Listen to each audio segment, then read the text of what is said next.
Yo, listen, I ain't gonna hold you.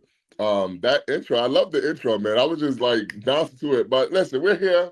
Good morning, good afternoon, good evening, good night, wherever you are in the world. This is Brunch Boxing. I'm your host, Matt. We are flying solo today. Ezra is not with us today. I cannot tell you why. Well, actually, I can. I heard that a anvil dropped on his head on the way to his room. For some reason, Ezra's good throughout the entire week. He's good throughout the entire week, but when it's time to do the show, something happens to him. So this is just another one of those weeks. So we're flying solo today. But I do have the producer of Brunch Boxing here with us today, who is he's gonna be our Joy Taylor. He's gonna set it up and we'll knock it down. We got the super producer himself, Huey. Let's go, Huey. What's good, Matt? How you doing today? I'm good, man. Hey, listen, this is impromptu thing for you at least.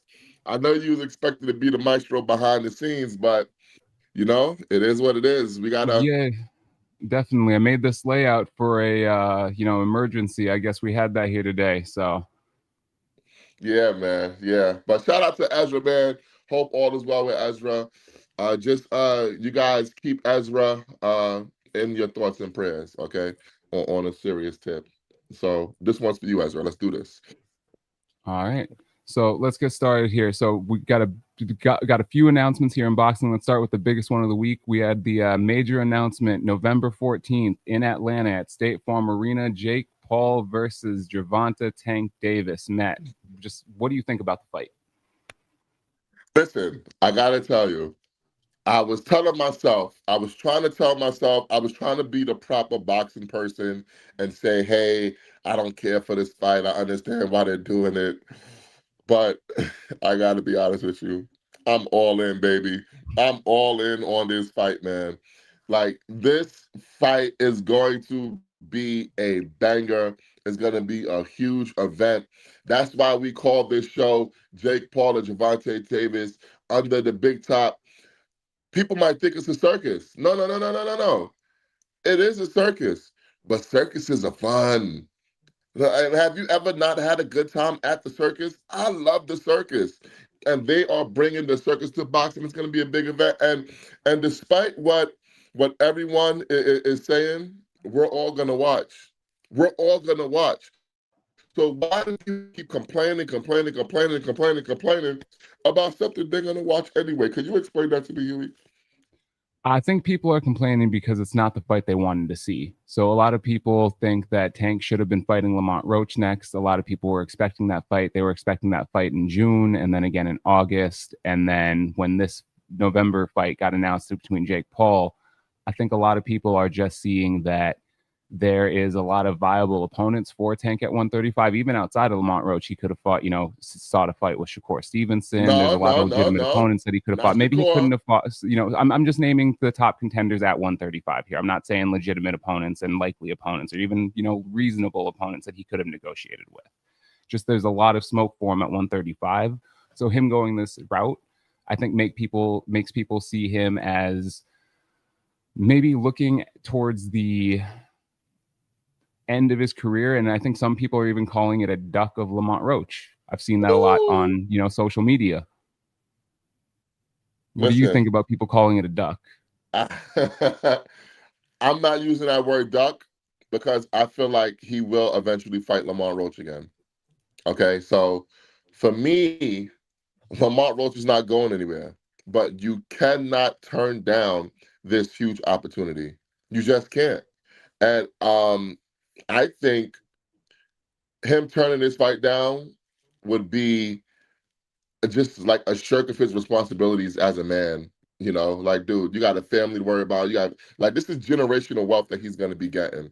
When we did an interview with Derek Scooter Davis last night, shout out to Scooter Davis. Go check out that interview on all streaming platforms. It's available to you guys. He was talking about, bro, where we come from. Like, this dude has a chance to change generations and generations of his family. You can't You can't turn that down, man. And to me, it's going to be a great event. That's why I don't understand why people are complaining. And the funniest part about it to me, the funniest part about it to me is that most of the people I've talked to so far, even people in boxing, I've talked to trainers, I've talked to fighters, I've talked to people that may or may not be involved in the event. They said that they think Jake Paul's going to win because he's too big. Now me, I think that's crazy. I think that's crazy. I think that Tank is going to kill this guy. But people are saying the size matters. Who do you think is going to win the fight?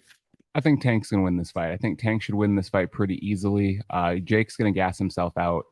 Tank might even get a stoppage in this fight. Now, there's a large discrepancy in the size, so I'm not saying that he's going to knock him out. I'm not going to call that or pick that by any means. But I do think it's likely that when you get to the second half of the fight, you could see Tank land a good shot that stops him. Even a ref could intervene and just see a lot of unanswered shots from Tank, though he doesn't throw a lot of volume when he gets his opponent vulnerable, like someone like Jake. He might. Jake has done a lot for himself in advancing his skills technically. He's put in the work, but he's still a influencer boxer at the end of the day. Like, he hasn't really fought any truly credible opponents. When he did fight someone that people thought was going to be a reasonable opponent earlier in his career, in Tommy Fury, he lost. And so I don't think there's any reasonable thought process or path to victory for Jake other than saying he's bigger than Tank, and if he lands a right hand, it'll hurt him.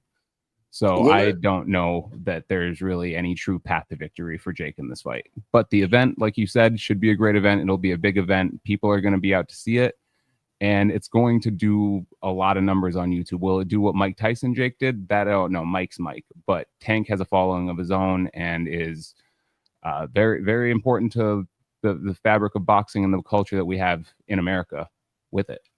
Yeah. Spoiler alert. Tank might be the most important boxer in boxing. It's crazy to me that, I don't know. I understand why boxing fans are against this. They want to hear Tank is fighting some real boxer, this, and this. But why are people mad at Jake Paul also? Because I've noticed some people are upset with Jake Paul. Oh, he's a 135 pounder. Like, to me, if you're upset at Jake Paul for fighting a 135 pounder, that means that you think Jake Paul will win, no? I haven't seen that. So if you're seeing that, that might be a different, timeline and different algorithm than I have in place. I can't really think of anyone being upset for what Jake's doing. This is what Jake does. He fights old MMA fighters. He fights guys who the few guys that have actual box recs that he did fight, no one really considered them serious threats. They were just people to get on his resume. This is par for the course for Jake. I don't know that there's really anything for anyone to stand on being upset with him. I don't expect anything more or really less from Jake in boxing. He's doing what he can for a short time in the sport. He said he wanted these big fights. He said he wanted Canelo. He said he wanted Tank, and he's getting one of those fights right now. And you know what? If Canelo makes it past Crawford in September, he might get that one too. Now, I will say, one of the comments, I wanted Jake Paul to give Wilder a call. Me too, man. Me too. Oh, trust me when I tell you, I wanted Jake Paul versus Wilder, but we knew that wasn't going to happen, man. So, yeah, that was not going to happen. Can you pull up Android's comments? I'm kind of curious to read. He said, these types of events have historically brought in network money for the sport overall as well. Like May Mac did. This is great for boxing. I agree. Like, do people not want boxing to succeed in America? Like, they gotta help me out with this. Do they want it to not succeed in America? Because we want big events. And the thing that people don't understand about an event like this is that when you have a huge event, you could build momentum from the event. You could build momentum from the event. So say like they put a couple fighters that we like on the card, right? That maybe the world don't know about yet. Even guys that we think are big names, but they're not big names in the public sphere. You don't think that being on this huge card with Jake Paul is going to help build these fighters' profiles?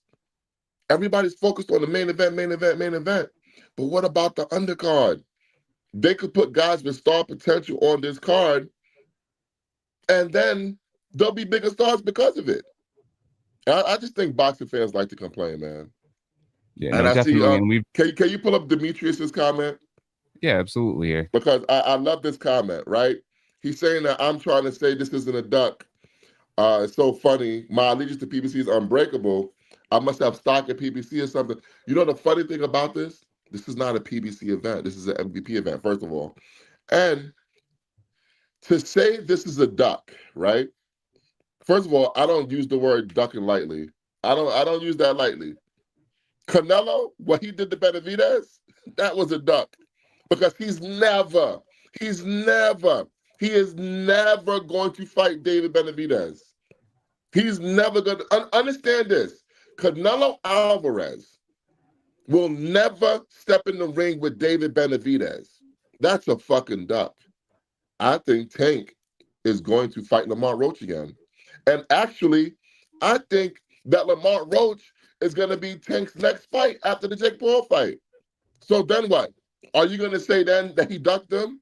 You guys are so quick to use the word duck just because you want to fit your little stupid arguments.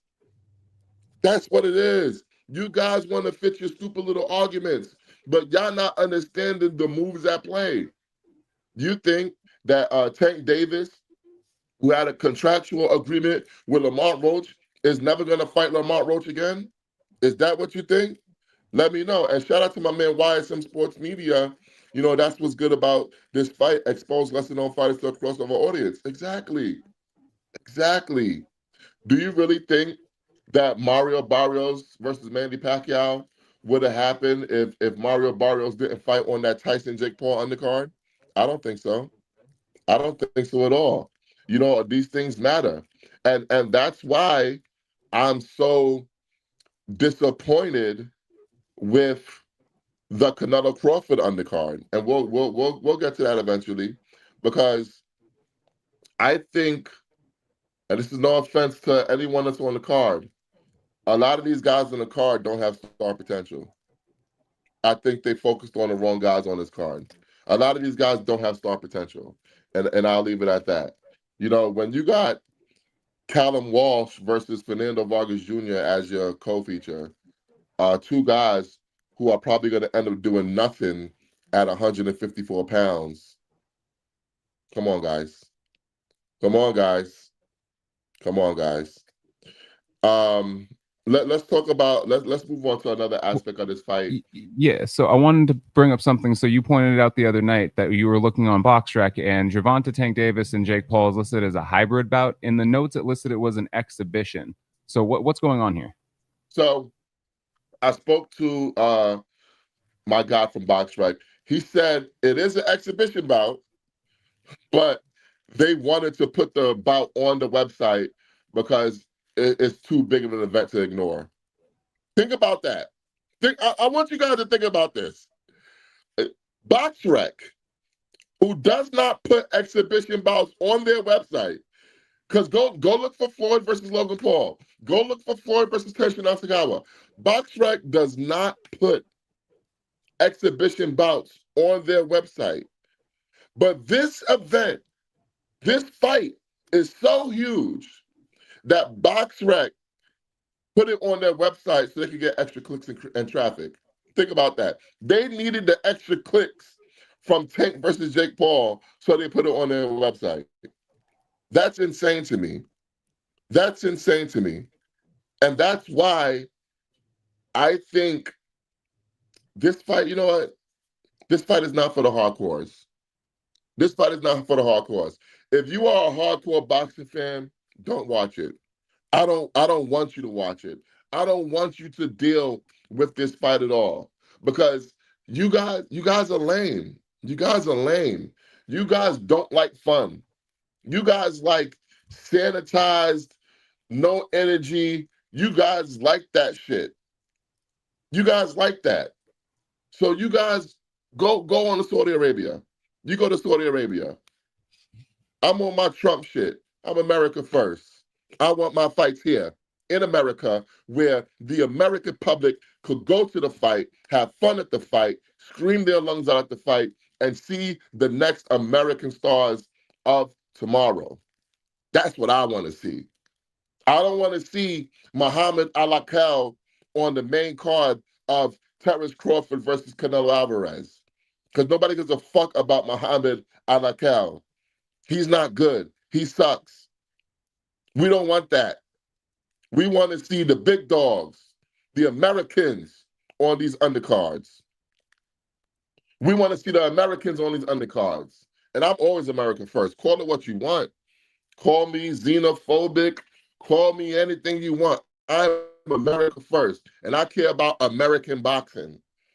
And I think that if they do what I think they can do with this undercard, it's going to be a real shot in the arm to American boxing. So I'm going to leave it at that.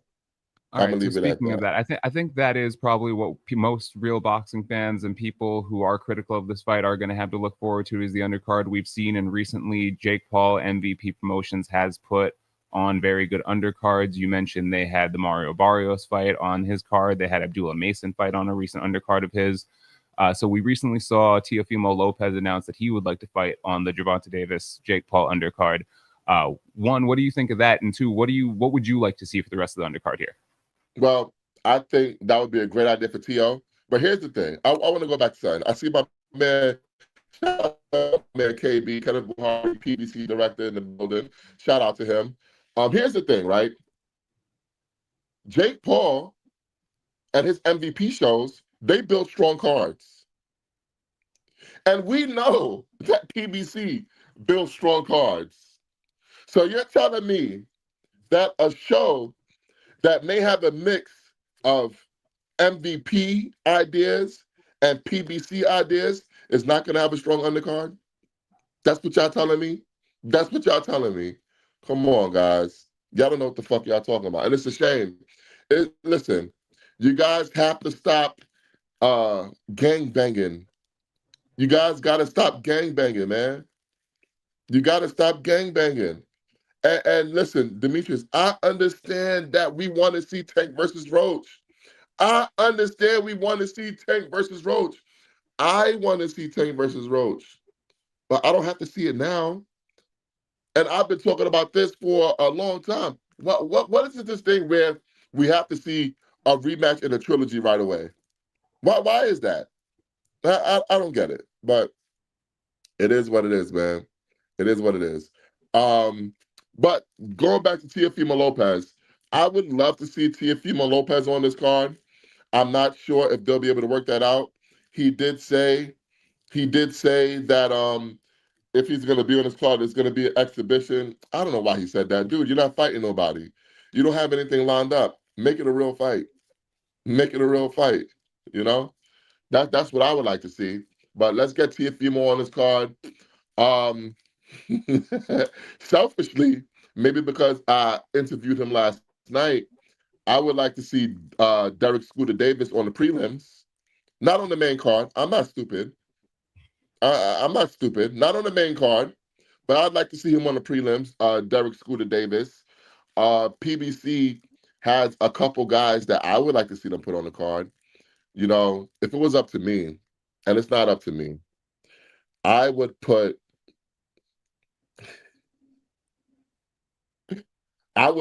Stephen Fulton versus O'Shaquie Foster on this card. That's a good fight. Because it's a good fight for this card. Stephen Fulton deserves it, in my opinion. Like, Stephen Fulton, he went all the way to Japan to fight anyway. He's a Philly fighter, East Coast fighter. I'm East Coast all the time. Yeah, y'all know what I do. I'm East Coast all the time. I think Stephen Fulton should be on this card. Let me see. Who would you want to be on this card? You know, I haven't really given a lot of thought to this. I was expecting Ezra to come with a full list of, you know, like 5 or 6 bouts for today, ready for the segment. But let's see. I'm trying to think. PBC fighters that we would like to see on the card. if we Now, you could know, get, MVP, they're probably going to put Lucas Body on the card. They yeah, got to yeah, put him yeah, on the yeah. card. Yep, Lucas Body will be on the card against someone. You know, if you could make the rematch with a rematch from him and Ashton, or not him Would and they do Ashton, that? him and the knockout on the other MVP card, you could put that on here for Lucas for Body. Unless is he in line for like a mandatory or anything like that at this point? No, none of them are. But Okay, listen, I know Golden Boy wants to put Floyd Schofield on his own card in Texas or something like that. Why not do Floyd Schofield versus Lucas Body on this card? there we go. That would be a good one for this card. Schofield needs a fight. Um, Man, Like trying to to think. me, Do you think they're going to put a women's fight on the card with all the recent signings MVP's done? don't do this to me, Huey. Don't do this to Do me. you think they're going to do it?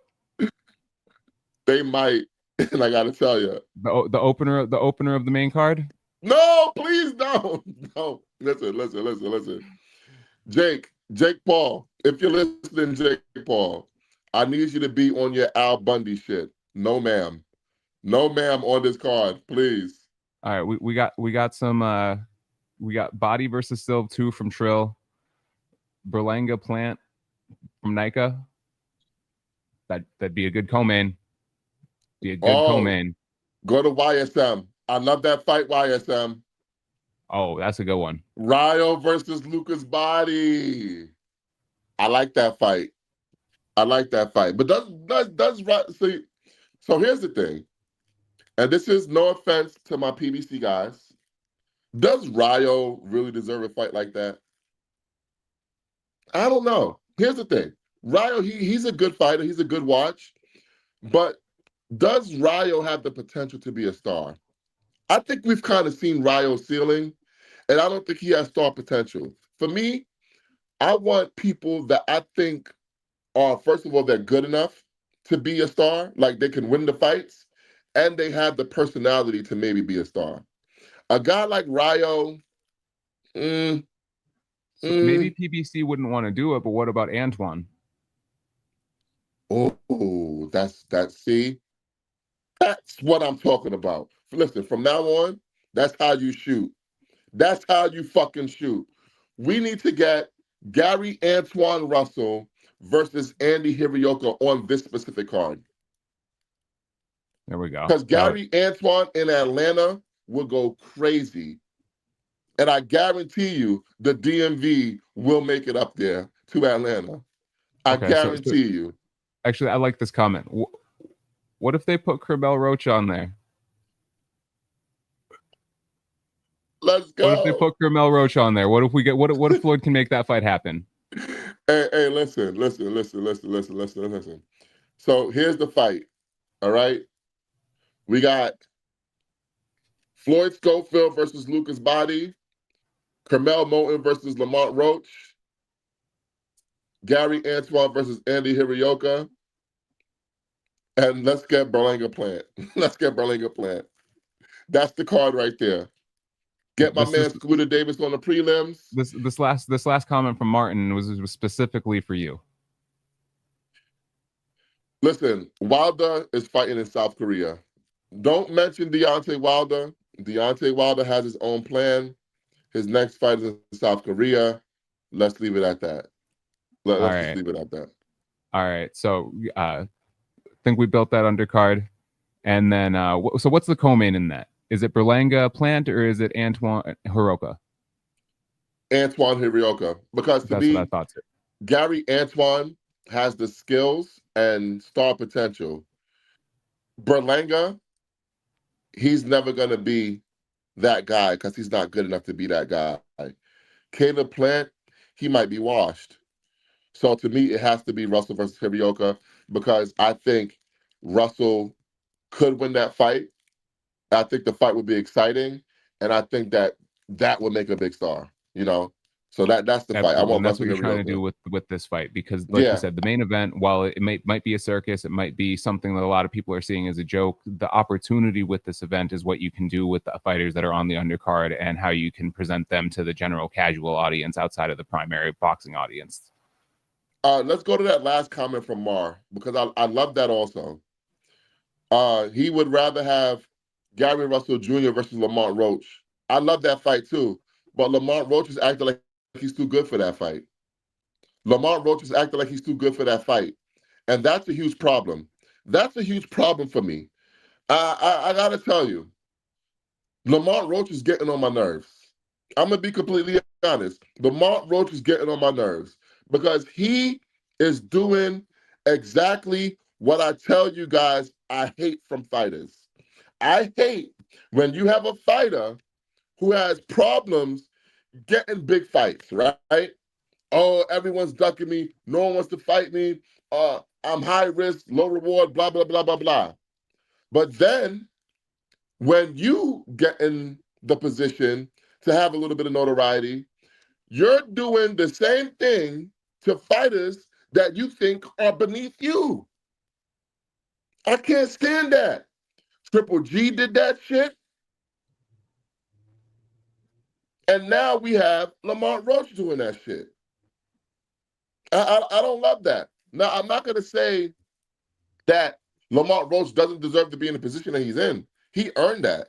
But pay it forward. Pay it forward, my man. Jesus Christ, pay it forward. All right, before we move on from this topic and on to the next one here, just kind of last thing to button up this fight. But the undercard here, Trill brought up a good question. Any chance that Top Rank gets any of their prospects on the card? And if so, who would you want it to be?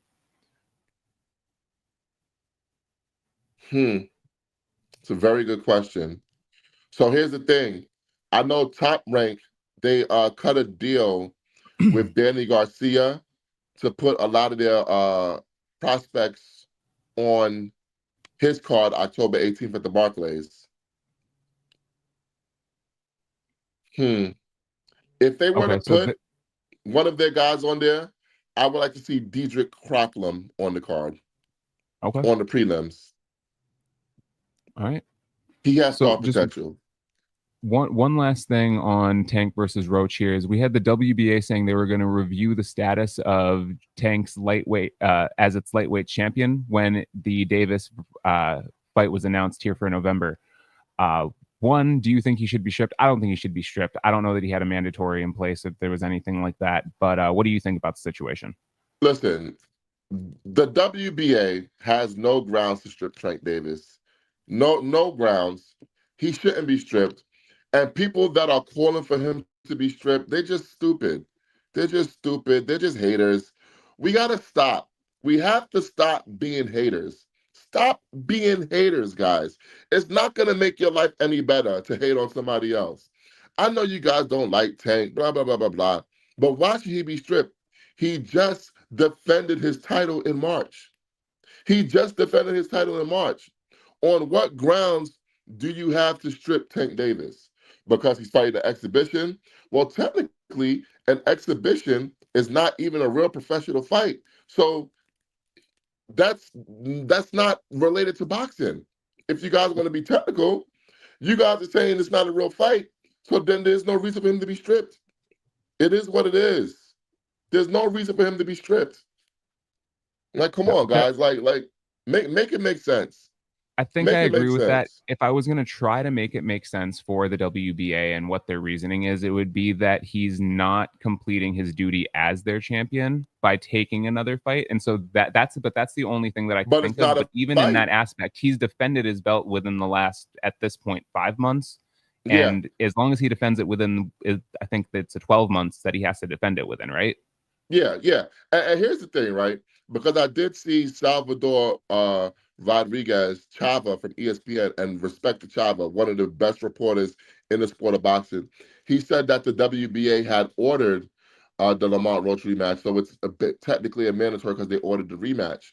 Okay, well, if you ordered the rematch, WBA, tell us when is the deadline that the fight has to take place, and tell us when are you going to schedule a purse bid.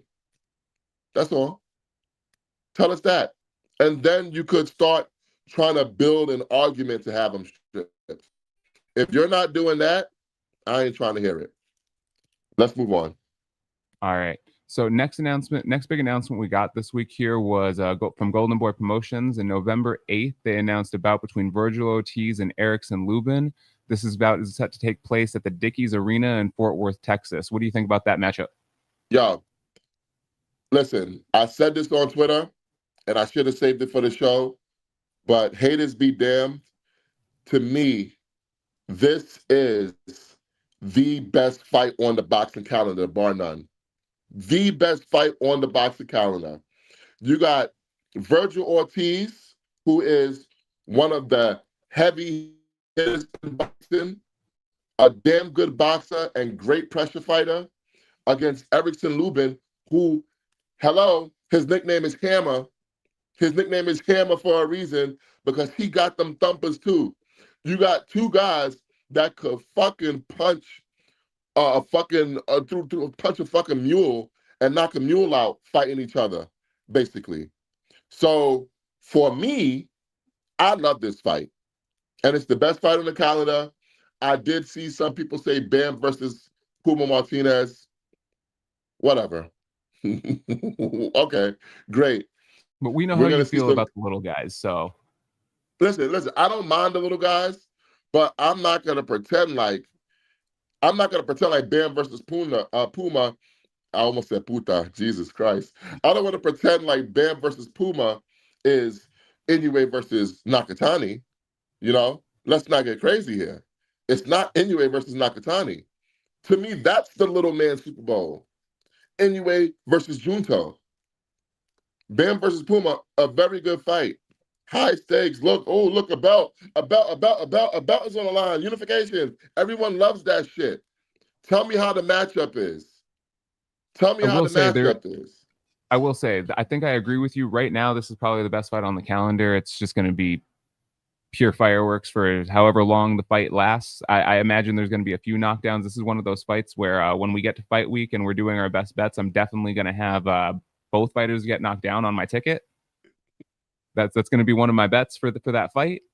But I will say that, and I don't know if there's any truth to it, but there were rumblings of the potential Beterbiev Benavidez fight being made here later this year. And so if that gets put on the calendar, I would put that over this fight. Yeah, I don't think it's gonna happen. I wish it would. I was just stupid that they're fighting on the same card but not each other. I wish it would, but I don't think it's gonna happen. The only other fight that's in the running for me is Brian Norman Jr. versus Devin Haney. That's an excellent fight. But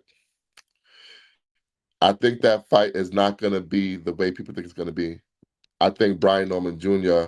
is gonna dominate that fight. I'm gonna be completely honest. I think that fight is a little bit more one-sided than people think. But Okay. it is what it is. What's your favorite fight on the calendar? It's definitely this one right now.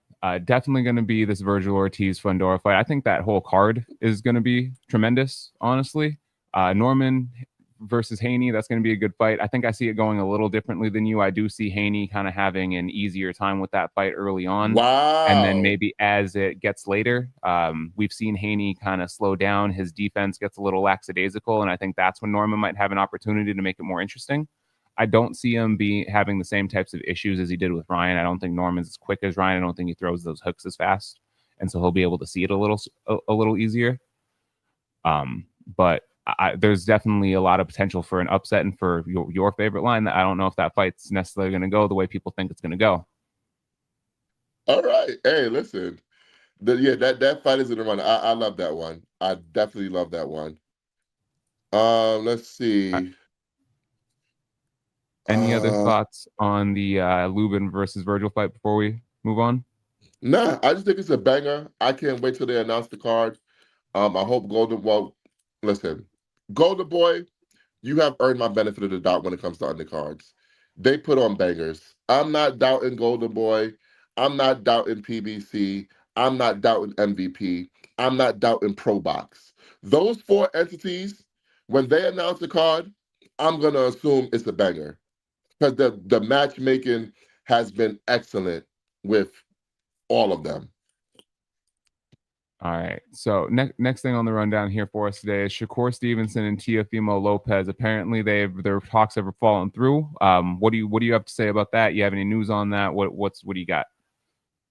So Teofimo Lopez came out on Twitter and said that he signed his part. Shakur said, "No, you didn't." And then very interesting, Chris Mannix of the Zone / Sports Illustrated came out and said, "Oh, Teofimo Lopez is being difficult. The fight's falling through. We're moving on to Lamont Roach, right?" So that kind of tells me that Turkey Al Sheikh is trying to strong arm Teofimo Lopez. Maybe they're not all the way there with the money, so they're trying to put public pressure on him. Because That makes sense. if Chris Mannix is reporting Teofimo is being difficult, Teofimo is this, that's only coming from one side. That's only coming from one side. That's coming from the Turkey Al Sheikh side. So I'm gonna I hate to do this. I'm gonna send some bail for Teofimo Lopez.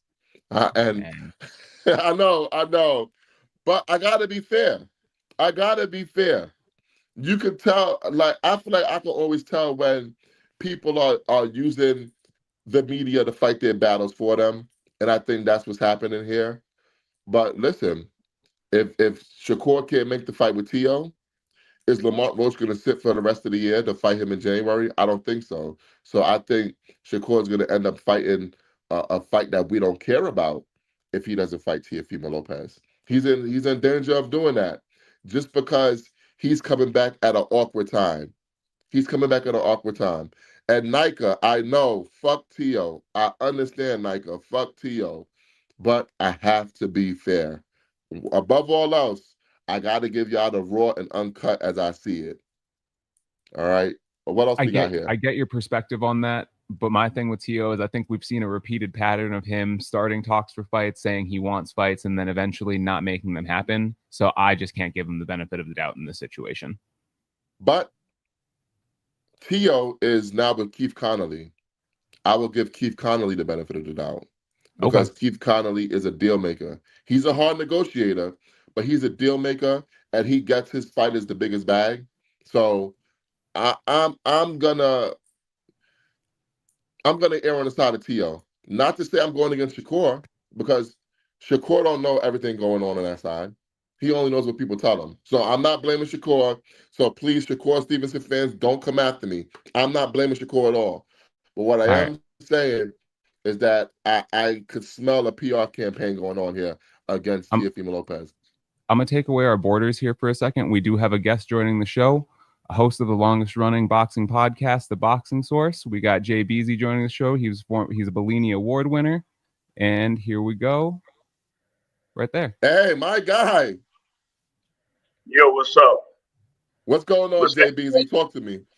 What's happening? Well, first off, since I was just joining on here, when it comes to Teofimo Lopez, I will have to quote the words of the great Ryan Omac McIntyre. Boom! Okay, listen. This is the same old story when it comes to Teofimo Lopez and potential big fight. When it came to Teofimo Lopez and Brian Norman, when it came to Teofimo Lopez and Jerome Bruce Ennis, when it came to Teofimo Lopez and Sabril Matias, when it came to Teofimo Lopez and Devin Miles Haney, it's the same story when it comes to Teofimo Lopez. And now that we approach this potential fight between Teofimo Lopez and Shakur Nafi Stevenson, we get the same story. So I know here temporarily, the match, you're giving a little bit of bail to Teofimo Lopez, but I'll pose as a judge and I'll deny the bail. But that. But all right, so here's the thing, JR, right? If if another white woman had accused OJ Simpson of killing her, right? We would have been like, you know what?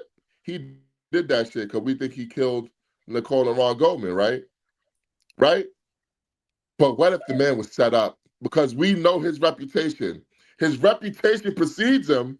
So now we know if we put this out there, people are automatically gonna pile on Teofimo Lopez. And I'm not here to do that because I got to be fair. I got to be fair. I got to be fair.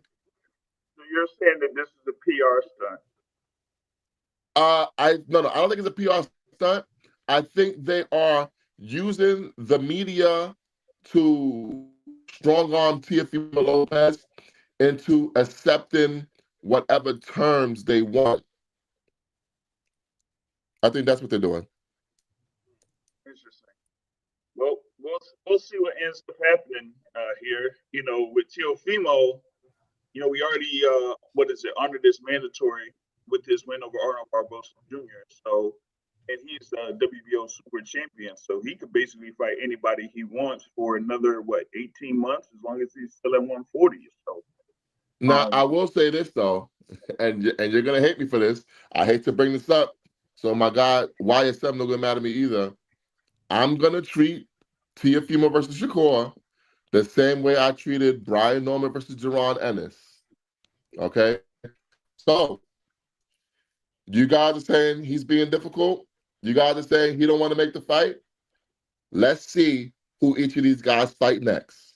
Because I said the same thing with Brian Norman Jr. versus Jaron Ennis. Brian Norman ended up fighting Devin Haney. Jaron Ennis, Uwais Lima. Hey, we will see. Well, no one really thought that Brian Norman Jr. was going to fight Devin Haney, but that's because of Mr. Teofimo Lopez. So thank Teofimo Lopez for that. Absolutely. We'll see. We will see. What else you got for us, Huey?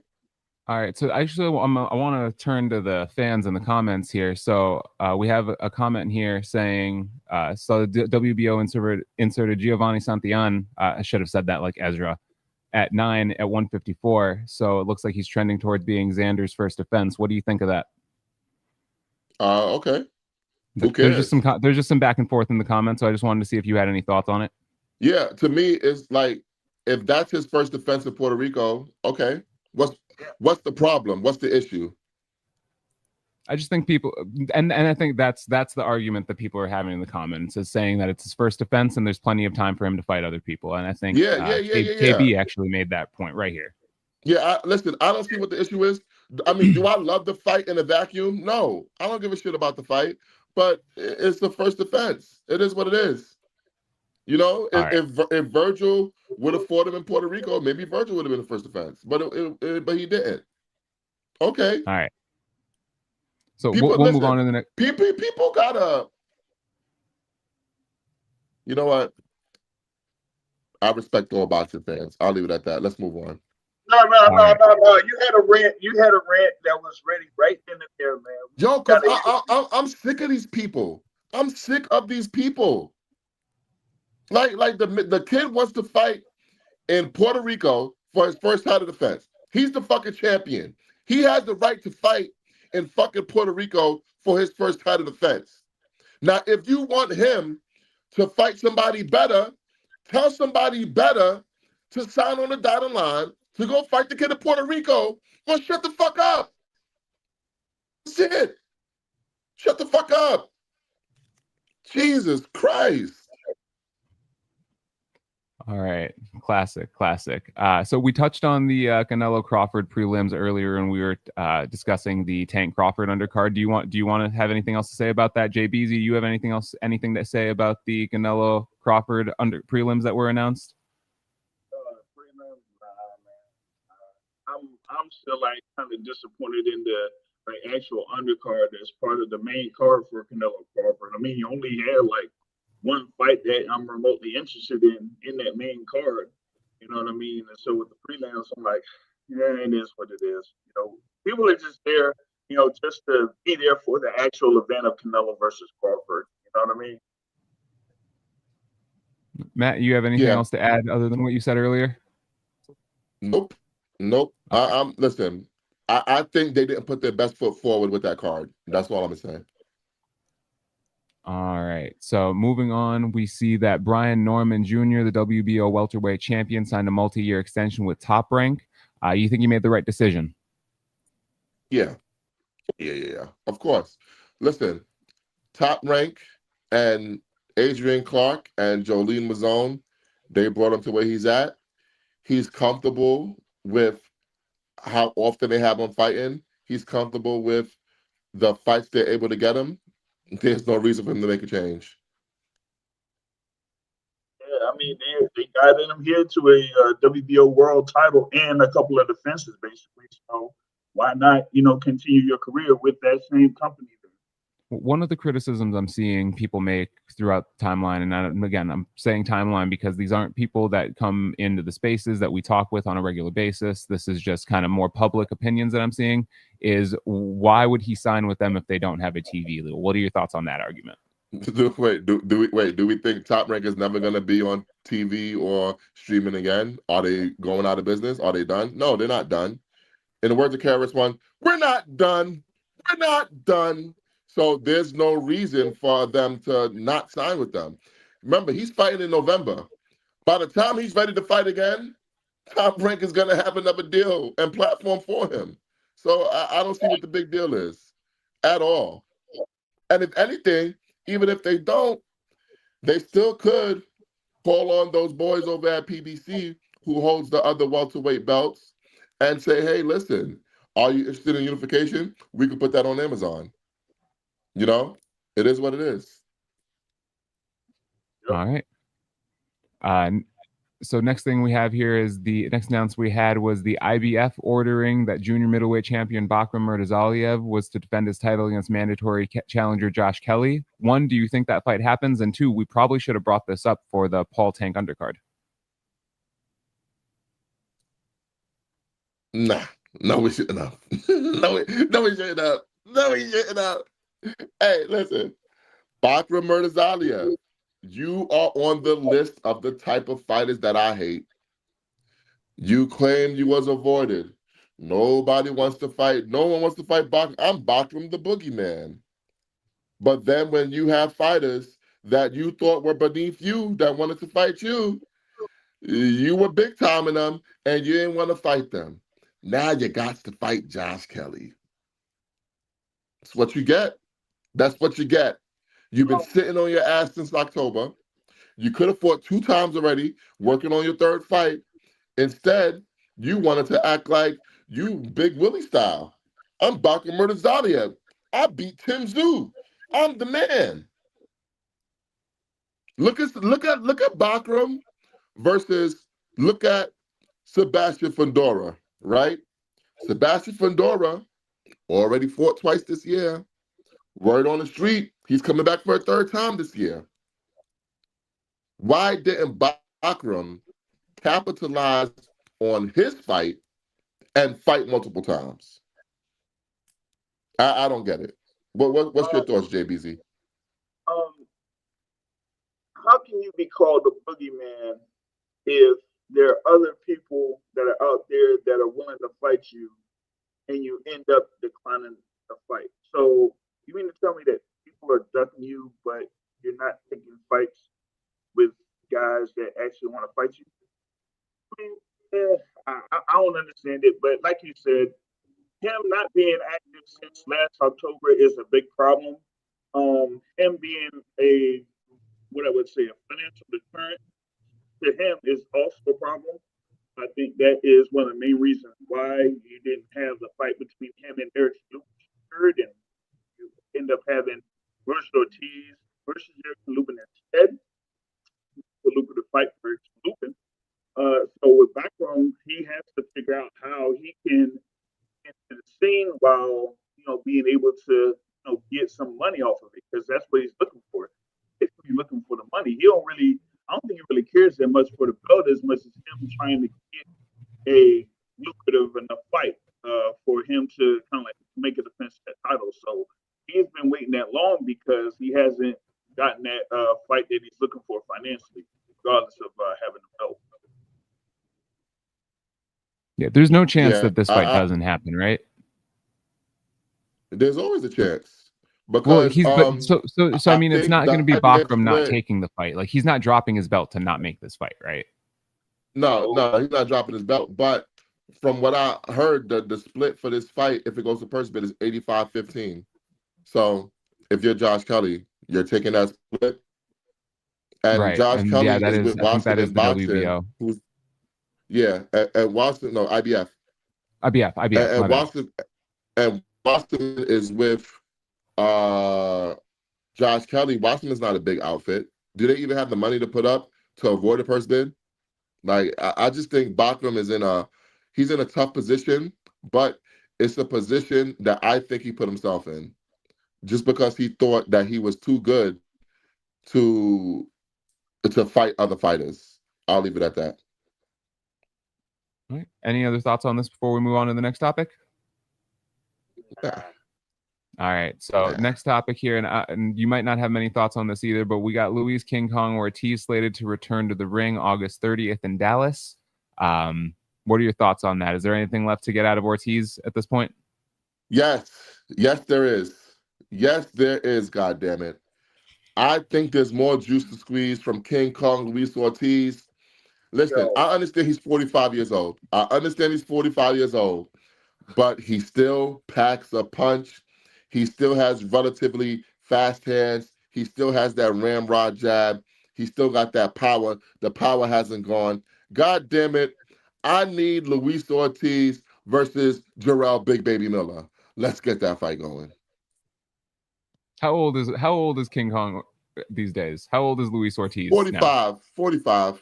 Okay. He's actually younger than I thought. Still, 45 is crazy. That is disrespectful. I thought he was like closer to 50. All right. Listen, I like Luis Ortiz, man. Jay Bezy, can't really hear you. What was that?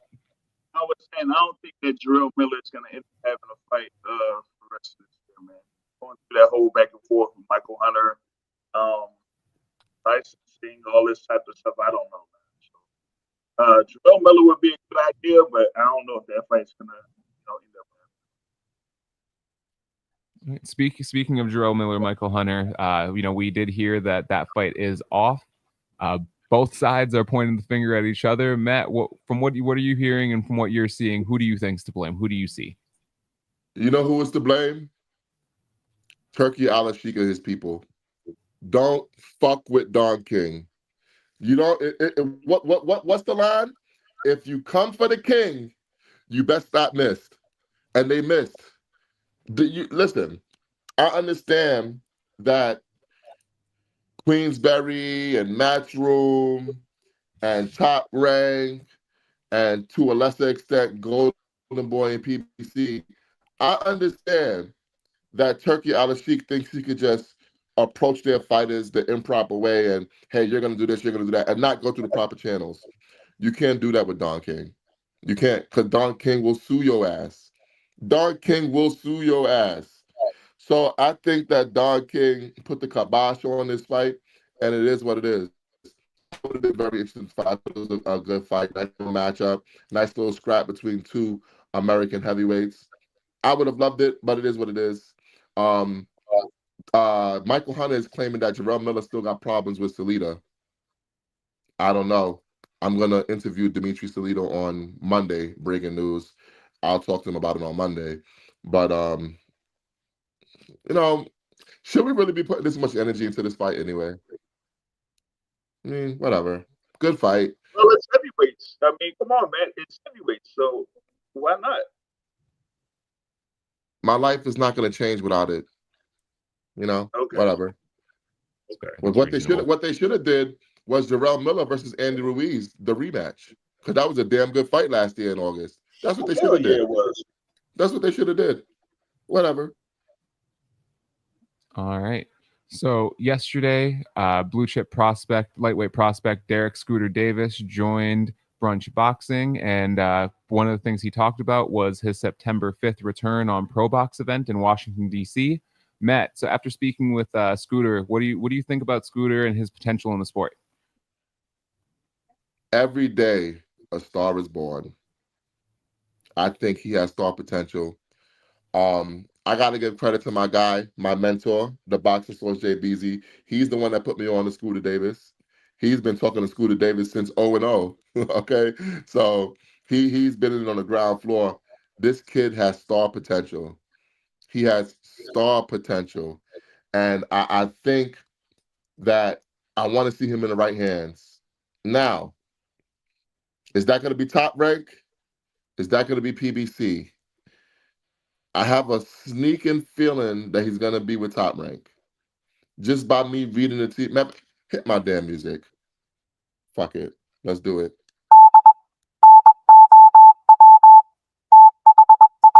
All right. Wait. Did he just do the Harlem Shake? I saw some shoulders moving.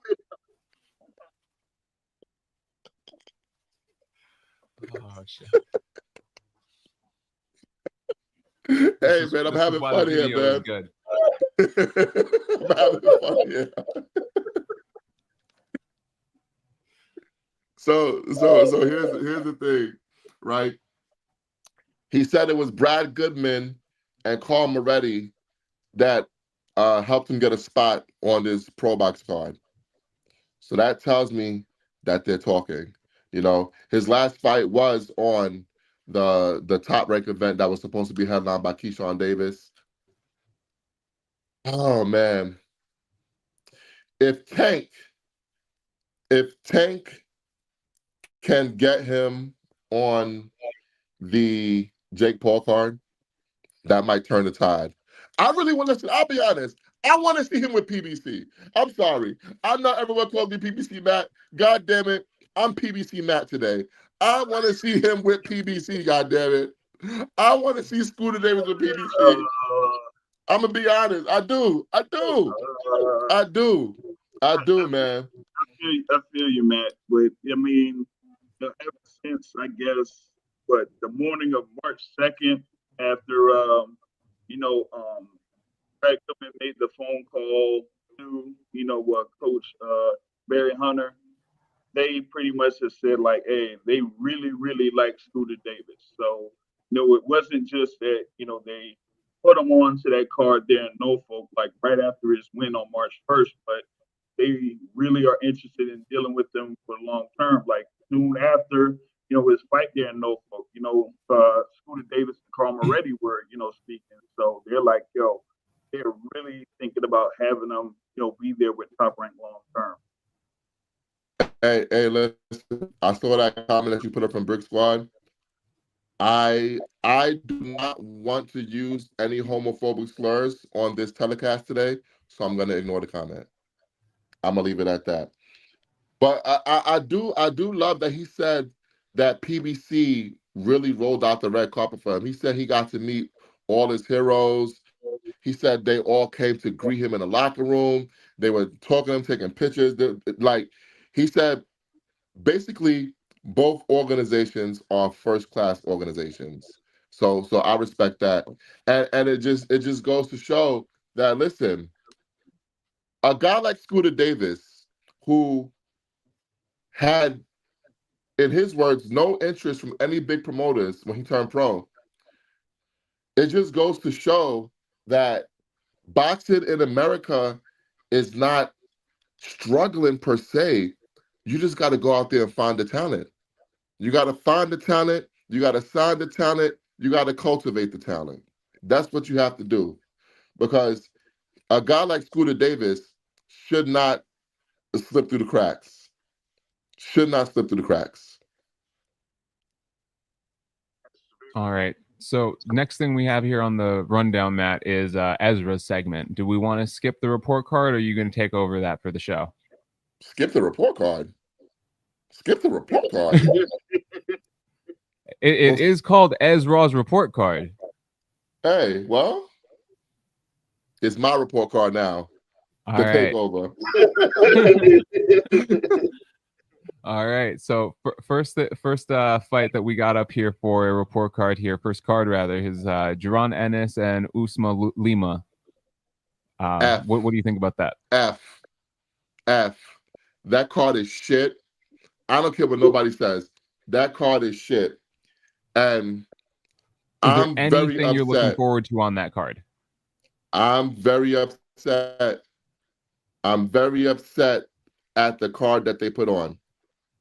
Because Jaron Boots Ennis has a lot of star potential. You have to put your best foot forward when it comes to promoting him. You have to put your best foot forward. So Khalil Cole versus Jesse Hart, that would be a good opener. That would be a great, fantastic opener. That's the co-main event. That's the co-main event. What are we doing here? What are we doing here? I, I, I don't get it. They got Zaquin Moses on the card. And I know a lot of people like Zaquin Moses because he's Shakur Stevenson's cousin. He has a good amateur record. But me, I don't like to see fighters too early. I don't want to see your developmental fights. Let me know when you're ready.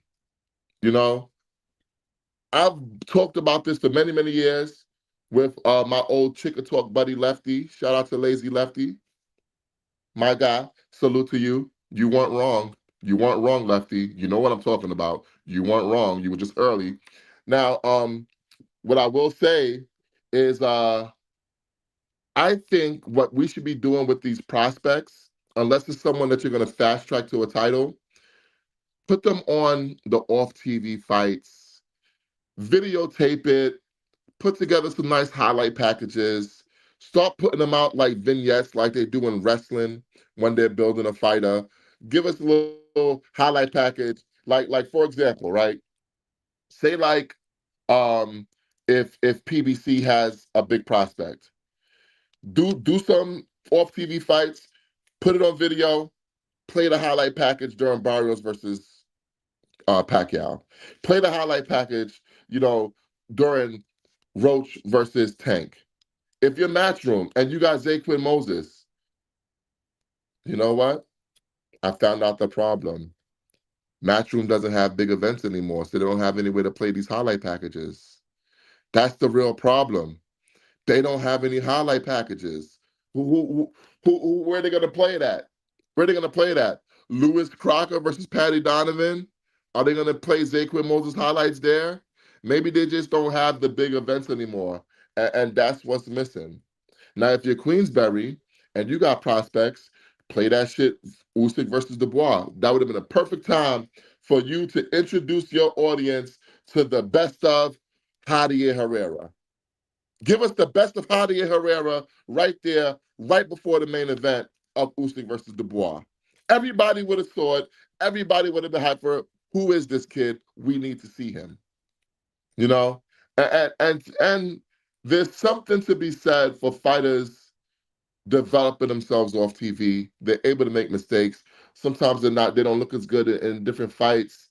I clown Floyd for putting Curb Morton on Instagram Live his last fight, but I understand.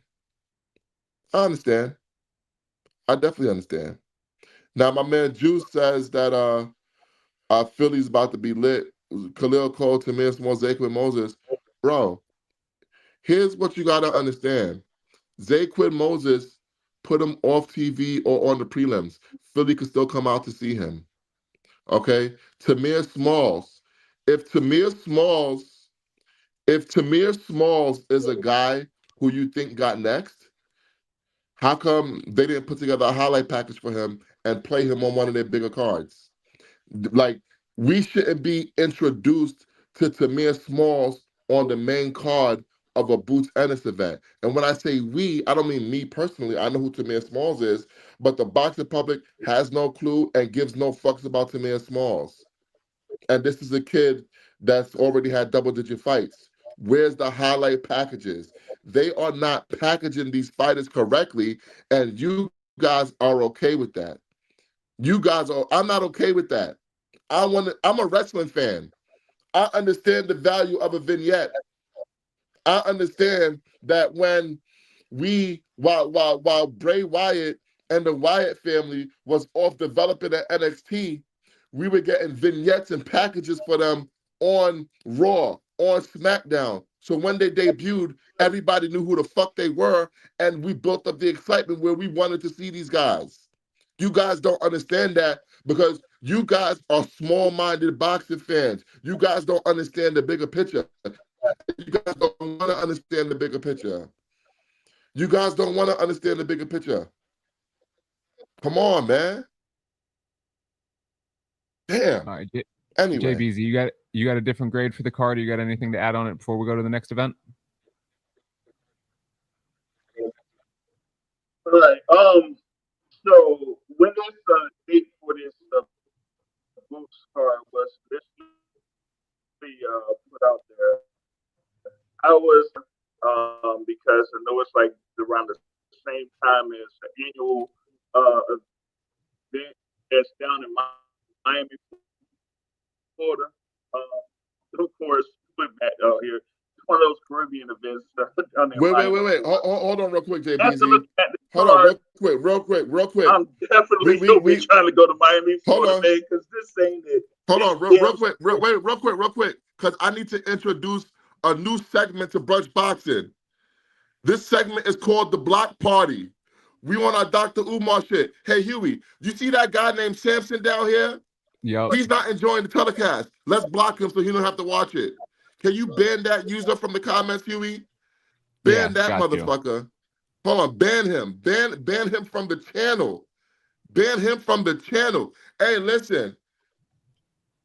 We're not hate watching here. If you don't enjoy the program and you don't want to change the channel, I'm gonna change the channel for you. He's going to the block party. He's going to the block, but no, KB. We banning these motherfuckers. Listen, KB, listen. I'm not like you guys at PBC. I'm not like you guys at PBC. We banning the haters here. We listen. We banning the haters here. Come on. Who else should we ban? Hold on. No, we Hold on. Who else?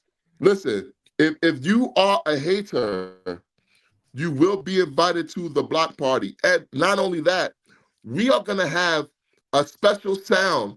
We're going to have a special sound for the block party. Whenever you get blocked, we're going to play a good sound for you. We're going to come up with that later, Huey. Go ahead, JBZ. Go ahead, JBZ. Yeah, Samson, fuck you. Oh, wait, I had one more I wanted to block. Somebody kept asking me about Tank baby moms. Hold on, because if you're going to ask me about Tank baby moms. No, I saw those comments. They've been having other good conversations with other people in the chat, but they've been. I did see that. I saw that comment.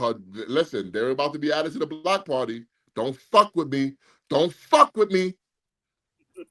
Go ahead, Jay Bezy.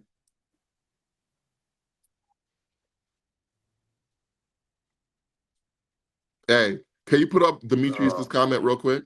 Put up Demetrius' comment real quick. You're gonna end up with no viewers left. So what? I don't care. Because here's the thing, right? Here's the thing. When people are haters, right? That means that they don't actually support the show. They don't actually support the show. Because you know what's the best way to support the show? Can you pull up Brick Squad's comment? Pull up Brick Squad's comment real quick. Right below. Brick Squad, right below. Yeah, that's the best way to promote the show. Donations. Huey, do me a favor. Can we pause and pull up my Cash App? Pull up the Cash App for the viewers. Pull up the motherfucking Cash App for the viewers. That's the Cash App right there. Support your boy. Support the show. Independent media. We taking over. Go ahead, Jay Bezy.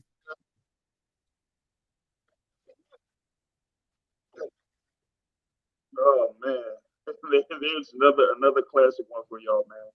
Hey, block party, man. Don't be included in the block party. All right. So, all right. like I was mentioning, listen. Over in Miami, around that time of year, feel me? There's like a Caribbean festival and that type of stuff. It's around the same weekend. Y'all hear me? I was thinking about going to this fight card. Now, after looking at it, nah, I'm good. I'm all right. We don't need to see, as Matt said, we don't need to necessarily see Zakeem Moses like every single time, or maybe Samir Smalls, and we had like as they say back in the day with wrestling, you would have these like wrestling highlight shows where they would have these either like these squash matches or maybe replays of big wrestling matches that happen or whatever. They need to do that with some of these fighters that are like coming up, like developing, like 1-0, 3-0, 5-0, that type of thing. Doesn't necessarily have to be part of like a highlight package to a big event, but just have something that's like, all, like I said, it doesn't have to be live. The fight doesn't have to be live, but just put up like a highlight show where it shows those guys, being featured. And that's pretty much it. So I think that needs to come back for boxing. All right. Next card for that we need a report card on here is Joshua Buatsi versus Zach Parker. F. Move on. F. All right. What's your breakdown and report card for tonight's MVP card? Now, this card has a lot of interesting fighters on it. Yoeni Tellez. We got Jasmine Ortega, who is a friend of the show. You got Jermaine Ortiz on the card. A lot of good fighters on the card. See, now here's the thing, right? When I grade cards on the curve. I definitely grade cards on the curve because not every promoter should be held to the same standard. I'm not going to hold Pro Box to the same standard that I hold PBC. I'm not going to hold Dimitri Salita to the same standard that I hold Top Rank because the budgets and goals are very different for each company. Now with MVP, I'm holding them to a high standard. And every time I hold them to a high standard, they deliver every single fucking time. To me, this card is like a solid A-. Solid A-. You guys got to go watch Yoenis Tellez. You guys got to watch the Jasmine Ortega versus Lynn Sandstrom fight and go from there. Go from there, guys. There's a lot of great fights on the card. You're going to enjoy it. You're going to be entertained.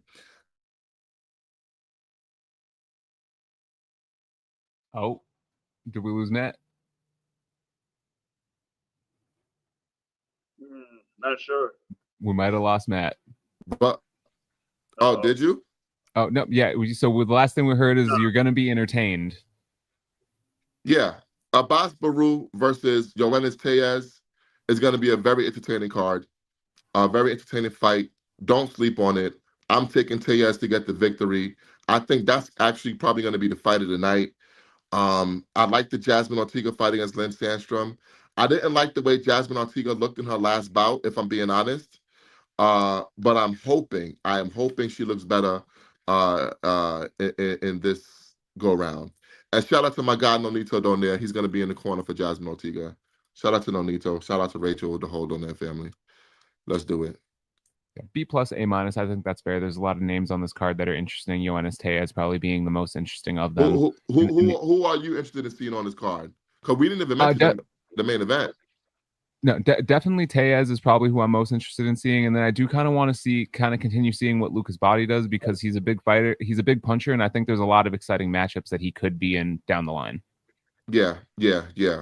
And I know Lord of the Flies, shout out to Lord of the Flies. Angelina Cordova versus Yankiel Rivera. Of course, you think the smallest fighters on the card are going to be the best fight. Listen, one thing about you, man, you are consistent. This is what you do. But Yoenis Tellez versus Abbas Baru, that is going to be the fight of the night. What else we got? All right. So, do you have a best bet? Do you have a parlay for tonight?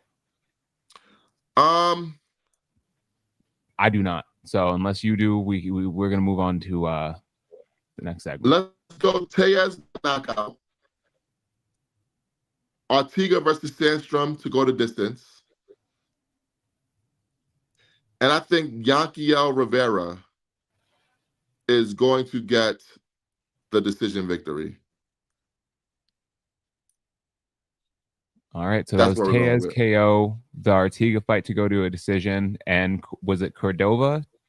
No, Yankiel Rivera. I'm taking Rivera to win. All right, Jay Bezy, you got a parlay for the people? Nah, I don't delve in that type of stuff. All right. Not with parlays, no. All right, Matt, and then again, we're doing this live. We're doing it on the fly. You still doing the 10 list, or you want to save that for later in the week? My brother, I'm always prepared. I'm All always right. prepared, my brother. So, now the question is, should we do it? let's move on to quick hits. You and Ezra can both have your list, because I think you're going to have a lot of some interesting conflicting names on the list, and it's going to be a good content discussion. So I think that Ezra needs to be here for you both to do your list. You know what? Maybe we'll do a YouTube short video with our list separately. Perfect. We'll do that. Look out for that, people. Go for doing that. Look out for that, people. Because I listen. I don't want to just exclude Ezra from everything, because this was his idea. So we'll absolutely. So one thing that Ezra teased here last night on the interview is that it's going to be a 10 most important boxers in the sport today, and that'll be coming to you soon here. Look out for a video or a short on YouTube, and we'll post it on X as well. Yeah. Now, can you pull up Martin's comment real quick? Absolutely. His comment says, bet the over on Tellez. Does anybody know why Martin is saying that? If you don't, I'll tell you.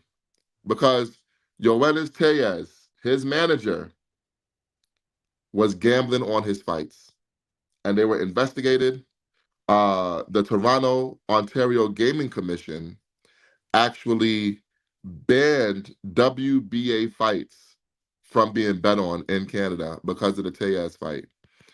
And I'm not going to blame the fighter, but it is a little bit suspicious, you know? And I think, and I don't know who his promoter is. I know I've seen Tellez on some PBC shows. Obviously, he's on the MVP show. This fight in question took place on an MVP show. Somebody, whoever does Tellez's PR, they need to have him sit down and explain what happened. Just so we can have peace of mind as a viewing public. Because that is very, very, very suspicious what happened in that Florida fight with Yoenis Tellez. All right, we can move on. You don't find that suspicious. Very suspicious. Very suspicious. All right. So up next, we got quick hits. The IBF has ordered its cruiserweight champion Jai Opetaia to defend its title against mandatory challenger Hussein Sankara. What's going on with Opetaia, man? I don't get it. I don't know what Opetaia is doing with his career, you know? And people love to blame the sanctioning body for the shit fights that he has. No one tells him to fight shit fights in between. When you're in the voluntary stage, make the biggest and best fights that you can. Because I don't want to hear people complaining when he has to have a mandatory.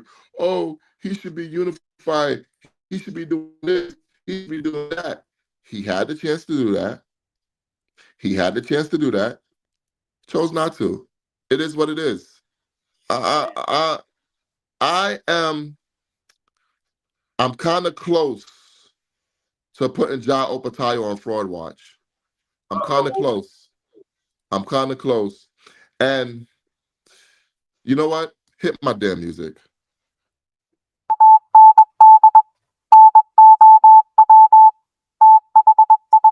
All right. I think that Matchroom is preserving Jai Opetaia for a potential move up and fight with Dimitri Bivol. I think that's what they're doing. So I don't think you're really going to see anything substantial with Jai Opetaia until Dimitri Bivol decides either he's going to drop his nuts and fight David Benavidez, or he's going to run away and move up to cruiserweight. Any thoughts on Jai Opetaia? The way the ball has been moving recently, I wouldn't be surprised if we did that. I wouldn't. I'm just putting it out there. I wouldn't be surprised if he ends up fighting Jair Bataille. I'm just putting it out there. All right, so sticking with the cruiserweight division, the WBO has ordered an interim cruiserweight title bout between Chris Billiam-Smith and Roman Fries. They have until September 8th to reach a deal to avoid a purse bid. Any thoughts on that? All right. Nobody wants to see that in another fight with Roman Fries or whoever the guy is. All right, so drug suspensions for Conor Coyle and Santiago Dominguez. What do you have on that? Bro, Conor Coyle, I thought he lost to Vito Miyoneki that night. Remember we were there, Jay Bezy? Yeah. So this guy escaped with a draw, and he was dirty. But the reason why I wanted to bring up drug suspension is this was the okie doke. I'm about to be, I got to talk about the British Boxing Board of Control. There was a fighter, and now his name is escaping me, who recently got suspended for 5 years by the British Boxing Board of Control because of PED use. I think it was Stanzalol, something like that, right? Which is fine. If he's dirty and you want to punish him, that's fine. But one thing that I have noticed is that when you are a British fighter, you get a slap on the wrist or you escape punishment altogether. But when you are a Latino fighter, the British Boxing Board of Control throws the book at you for some reason. You know? Now, one could be racist and say, hey, listen, maybe Latino fighters really are dirty. No, they're not any more dirty than any other fighter from any other region. But what we are seeing here is that the British Boxing Board of Control is fucking corrupt. It's fucking corrupt. And they let Tyson Fury off with a backdated 2-year ban for Nandrolin. They let Conor Ben off. They let Dillian White off 3 times. 3 times. Okay. When is Dennis McCann being suspended? Can anyone tell me? Oh. He's talking about he's coming back to fight soon. When is he being suspended? But the British Boxing Board of Control suspended a Mexican fighter that was already dead. They were already dead. And they suspended him. And it's like, oh, we didn't know, blah, blah, blah, blah, blah. He didn't answer our calls. Yeah, he didn't answer your calls because he was fucking dead, you fucking idiots. That's why he didn't answer your call. Jesus Christ. So I think if you're a boxing fan, especially a fan of Latin boxing, Mexican boxing, even Asian boxing, you guys have to really look at how the British Boxing Board of Control is handling these drug cases, because they are clearly playing favorites with the British fighters, especially if they were the big promoter. Bezy, anything to add on that topic? Well, I just posted a brief thing on the back chat, but I posted a link of reference to that fighter there, Jose Felix Soto, who got suspended there for 5 years under the British Boxing Board of Control. But yeah, it's like they have their own set of rules for their own fighters there within the UK. But if it's someone outside of the UK, then yeah, they're gonna throw the book at them +1. So it's kind of like an unfair, type of judgment when it comes to fighters that are not from the UK, in comparison to those in the UK. And Matt brought up those examples of multiple fighters within the UK that have been caught using, like steroids or performance enhancers and only get like a slap on the wrist, or they're able to kind of like circumvent it. Like, for example, with Conor Ben, having his, multi-year suspension, but he's still able to fight in the United States. So Francisco Rodriguez, don't expect to fight anytime soon, my brother. They're about to throw the book at you. They about to throw the book at you. All right. So next thing we have on the quick hits here is Jaleel Major Hackett is slated to return to the ring on one of the Canelo Alvarez versus Terrence Crawford Fight Weeks cards in Las Vegas in September. Thoughts on that? I'm a little disappointed in the position that he's been put in. And had he been developed off TV with highlight packages, he's one of those guys who I think wasn't developed correctly. It is what it is. I'm excited for him. I hope he could use this opportunity to get himself back into the contention picture. We'll see. The kid has a lot of talent. It's just a matter of how seriously does he take his craft. Missing weight, unexcusable. The way he went into that fight with Jose Roman in Puerto Rico, unexcusable. Let's see. Any word on who we might be fighting that week? Nah. No. TBA. Okay. No. Former heavyweight title challenger Gerald Washington is slated to return to the ring in September in El Salvador. Hey, listen. El Salvador, friend of the U.S. Friend of the U.S. now.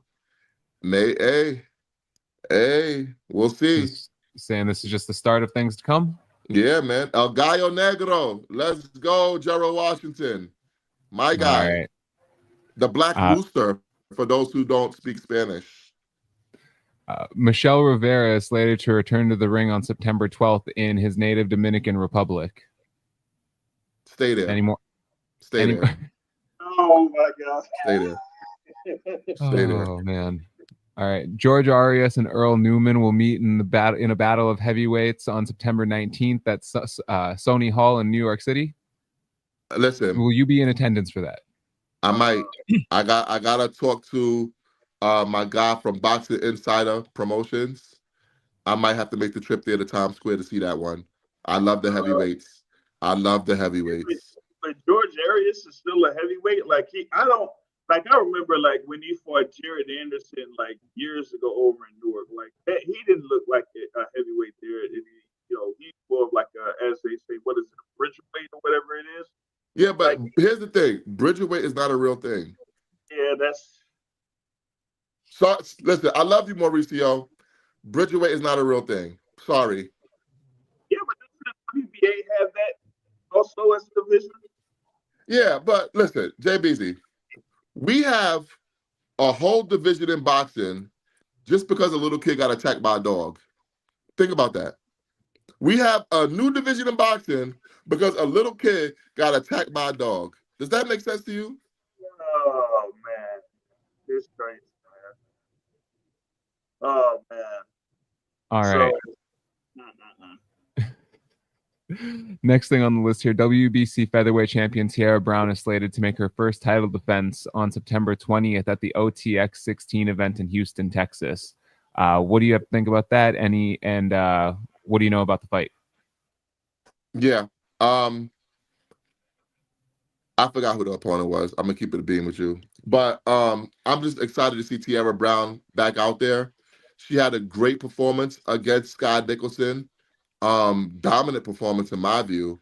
So I'm just happy to see her get her first title defense out there in Houston. She's gonna get a lot of support because these OTX events, they do good numbers. So I think she's gonna get a lot of support out there, and she's gonna make some new fans out there. Shout out to Tiara Brown, man. She deserves it.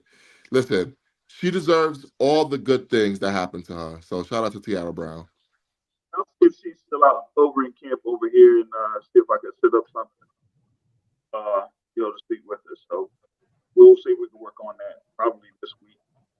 Yeah, no doubt. All right, and then last thing we have here is another return here for Quashawn Toller, slated to make his ring return in native Cincinnati, Ohio in October.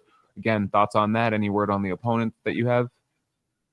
He's not fighting anybody worth a damn, so I didn't really bother looking at the opponent. But what I will say is that Quashawn Toller, obviously we know he had the whole thing where he missed weight on the Keyshawn card when he was supposed to be fighting, I think it was Troy Isley, was it? So one of those fighters he was supposed to fight, or no, not Troy Aston, 147. Who's the one? I forgot the guy's name already. But anyway, he missed weight. They booted him. His management fired him. He's back at square one. He's back in Cincinnati. Uh, I'm hoping that he can make the most of his talent because he's a good dude. I like what Sean told her. Let's see what he does out there. And I think we need more big boxing events in Ohio. Ohio is a boxing hotbed. It's so much talent out there. Like someone should be out in Ohio doing what they're doing with the DMV, like trying to put it on the forefront, put it on the map. That probably could have been Jared Anderson. Maybe it's gonna fall to Abdullah Mason now because he's the leader of the new school. But Ohio has so much good talent out there. Yeah, that was the Tiger Johnson thing. He missed weight for Tiger Johnson fight for I think it was for February 14th. So yeah, we gotta see if Toner is able to, I guess, get back on his feet here with a couple of fights and get back on the scene after that. Yeah, definitely. All right. Well, that's all we got for the rundown, Matt. Anything else that you got to add before we close out the show? I got a few comments from the listeners here that we could maybe go through. As much as I would love to go through the comments for the listeners, I want some of these motherfuckers to request drop the StreamYard. Got it. Drop the StreamYard. I want these motherfuckers to request. All right. If you're in the YouTube comments, go ahead and click that link if you want to join. Be a man, Hogan. Be a man. Okay. Now, Matt, I have a question for you. Do we want to really open the chaos? Do I want to put this on Twitter? Yeah, put it on Twitter. Is that you, Hogan? Yeah, drop the link. Drop the link on Twitter. Drop the link on Twitter. Drop the link on Twitter. Oh, man. That one saw the smoke. Because a lot of you motherfuckers are boxing experts. So please share your expertise with me. Please share your expertise with me. Please. A lot of boxing experts here. A lot of boxing experts here. Yo, but how you feeling about I meant to ask you, how you feeling about that Ivan Ditchko versus Jermaine Franklin fight? Because I love that fight. Heavyweight fight. I think it's gonna be a good fight. I think it's gonna be a really good fight, actually. Yeah, I like that fight. I fucking like that fight. Oh man. I'm gonna give these guys a couple minutes to grow some nuts and get on the feed. After that, I gotta go eat because I'm starting to cramp up. So, while we're waiting for see if anyone joins, you guys see that knockout last night on the DAZN card? I didn't see it live. I saw the highlight. Man, it was like the bro like dropped his guard, just like stood there, almost like paused for a brief second, almost like he didn't expect dude to like throw the punch that fast or at that particular time or whatever. So it was like hand down. That's basically what it was. Yeah. Do you think DAZN would care if we play it right here? Yes, DAZN would care. Okay. No, they won't. Play the footage. Play the footage. Play the fucking footage.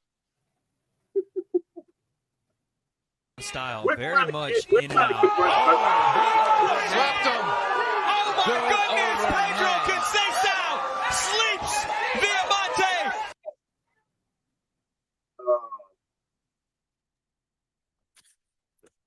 Hell of a knockout. Yeah, hell of a knockout. But like I said, hand down, man down. That's why you say protect yourself at all times. Doesn't look like we're getting any requests, Matt. Oh, good. Yeah, stay your ass in the comments then. Yeah, you stay your ass in the comments. Do we have anything coming up for the people this week, Huey? The most important boxers list. Okay. We might drop that today, actually. We might. All right. You might get a brunch box of doubleheader today. We might drop that today just for the people.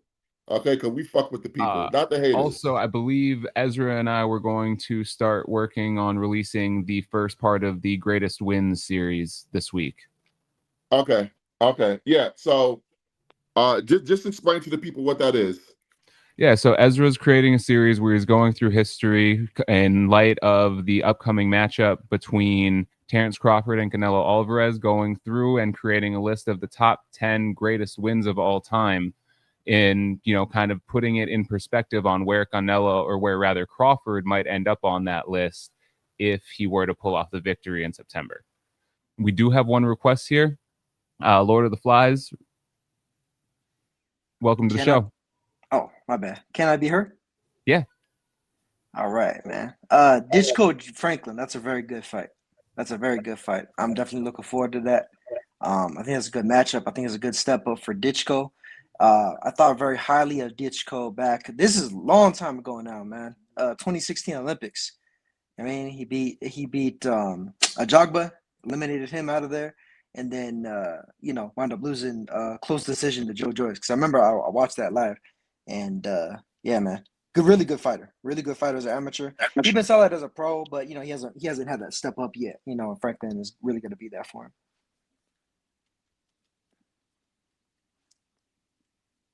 We talking about practice? Come on, dude. I'm saying it's about time he stepped up. Bro, that was 8 years ago. It was longer. Come on, man. In any case. Come on, man. Hey, the fans are calling for a face reveal, Lord. 35, yo. We gotta not gonna happen. Hey, listen. We gotta make up for lost time. Hey, put my cash app back up there, Huey. If the fans want a face reveal for Lord, hit my cash app. $. Is that your face? You guys hit the cash. That's actually app. a perfect name for considering. Yeah, is that your face? Yeah. Hit the cash app, ladies and gentlemen. Hit the cash app. Hit the cash app. Nah, but I do like the fight though. Not because Ditchko was a good amateur. I don't give a shit about that. I just think that he's a heavy hitter, and I want to see what he got. Yeah, no, that's kind of what I'm saying though. I'm trying to see, like, finally it's time for you to step up to the plate and see what you got for real, because he's been fighting all these, tomato cans for all these years. It's taken him a while to actually get a real fight.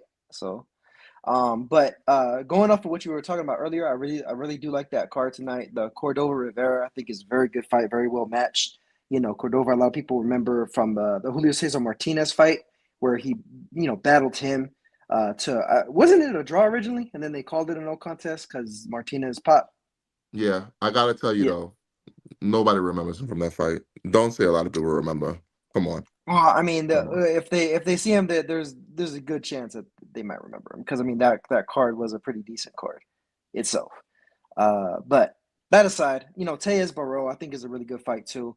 I think Barrow's a live dog in that. He's one of the few people that really pushed Jack Kokai to the limit a few years ago. Almost beat him, arguably beat him. A lot of people thought he won that fight. I thought he won that fight. So I think this is a pretty decent step up for Tejas too. From that same kind of setup opponent, quote unquote, level, up to like a really live guy in there that's really coming to win. Body Gutierrez, I think you might see an upset in that one. Because frankly, I've never really rated. I don't really rate Lucas Body's skills that highly. Wow. I thought he was losing that Sil fight pretty, clearly until he just lit him up. One shot at him. That said, considering the fact that he does have that power, he might potentially do the same thing to Gutierrez, because Gutierrez has had that happen to him in the past. Rene Alvarado did it to him. He had it done a few fights ago to him also. Now, let me ask you a question. What do you think about Yoenis Tejas' potential? Because some people think he could be the top guy at 154. He just needs the fights to prove it. Nah, I don't see it I don't see that with him. I think he's solid, but I think to be the top guy at 154, you really gotta have it. You know what I mean? Like, you really gotta be elite, like elite. You gotta be a top tier operator. You know what I mean? You gotta be a top tier fighter. Because 154 for basically the whole of the last decade has been gangster. Has been a killer division. A division, the entire top 10 might fucking light you up at a moment's notice. Like the people are I think are taking the Ortiz Lubin thing for granted. I don't think it's a guarantee that Ortiz wins that fight. Yeah, I think it's very. I think Lubin could beat him. Yeah, I think Lubin might brutally knock him out. Actually, I think that that's a distinct possibility. You know, but I mean, I think it's a great fight though. I think it's a great matchup. I'm looking forward to it for sure. You know, we'll really see what both of them got at this point. You know, at this stage, but yeah, with Tejas though, I just haven't really seen it yet. I haven't really seen that level to where it's like he's just, you know, so much better than the guys that he's been fighting. You know, like he's solid. I think he's kind of looking the part up to a certain extent, but not to the extent to where I'm ready to like say like what Ezra does with Moses Itama and then denies it, where he says, "Oh yeah, put him in against Usyk right now." You know what I mean, like I'm not ready. I'm not ready to go that far with it. Not at all. Now, one thing I will say though, is that Zayas said that he wouldn't mind fighting Tejas in December in Puerto Rico if it's a unification. But what the WBA? Strip Crawford. Strip Crawford. Well, they'll strip Crawford. Yeah. So. Yeah, if you strip Crawford, then he's elevated to champion. That's it.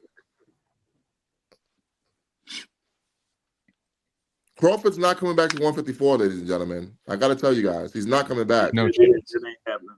No. Yes. Once he has this fight, win or lose that amount of pay, he's not going back down to 154. Not gonna happen. Yeah. I think people are kind of asking for a lot when they're asking for that. So yeah, but exactly.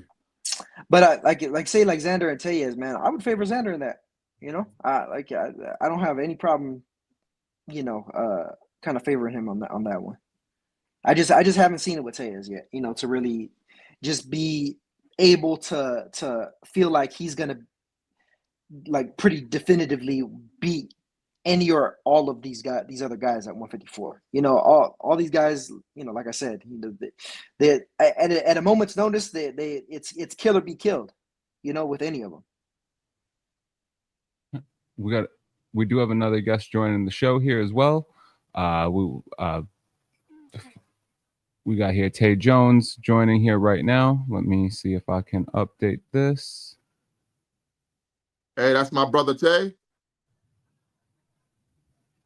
Yeah, I got him on. He's added Tay? to the stage.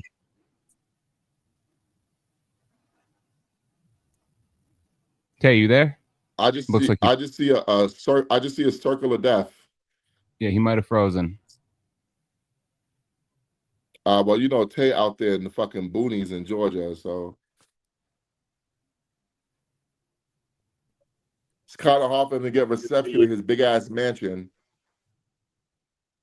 Tay, can you hear us? Yeah, we can't see anything, or at least he's not added yet. It's just a circle. No, yeah, he it's left. a circle. Okay. Yeah, because it was like kind of like trying to process it, but yeah, I guess it didn't quite work. Yeah, but we got some interviews coming up that I wanted to tell the people about. Monday at noon we have Dimitri Salita. Tuesday at 2 p.m. Eastern time we have, hold on, because we got so many fucking interviews. Jesus. And of course I lost it. Wait. Okay, yeah. Tuesday we have DeAndre Savage and Brandon Moore. At 2 p.m. is Brandon Moore, 4 p.m. is DeAndre Savage, and then at Wednesday 1 p.m. we got Olivia Curry. They're all gonna be on the Salita Promotions card September 19th. So yeah, I'm gonna have the whole card on Brunch Boxing next week. The Salita Promotions takeover. Tay, what's good, homie?